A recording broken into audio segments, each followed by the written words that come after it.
আসসালামু আলাইকুম। রেসিপি স্টোরিজে আজকের রেসিপি সবজির ডাল। মজাদার এই ডালটি সবজি দিয়ে তৈরি করা হয়। এটি খেতে বেশ মজা। চলুন রেসিপিটি শুরু করা যাক। প্রথমে একটি কুকারে মিষ্টি কুমড়া, পেঁয়াজ, টমেটো, কাঁচামরিচ একসাথে কেটে দিয়ে দিব। এর মধ্যে পরিমাণ মতো লবণ, হলুদের গুঁড়া, ধনিয়া জিরার গুঁড়া, তেল এবং সামান্য পানি দিয়ে এগুলোকে একসাথে সব ভালোভাবে নেড়ে প্রেসার কুকারের ঢাকনা দিয়ে ঢেকে চুলায় দিয়ে দিব। এরপর ঢাকনা খুলে ডাল ঘুটনি দিয়ে সব কিছু ভালোভাবে মিশিয়ে নিব। এরপর পরিমাণ মতো পানি দিয়ে চুলায় বসিয়ে দিব।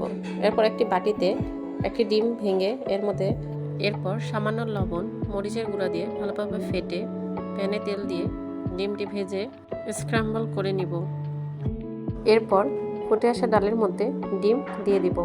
এরপর একটি প্যানে তেল, শুকনো মরিচ, রসুন কুচি, পেঁয়াজ কুচি দিয়ে ভালোভাবে ভেজে ডালে বাগার দিয়ে দিব।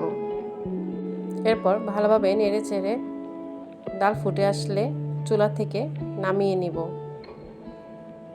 তৈরি হয়ে গেল আমাদের মজাদার সবজির ডাল। ধন্যবাদ সবাইকে।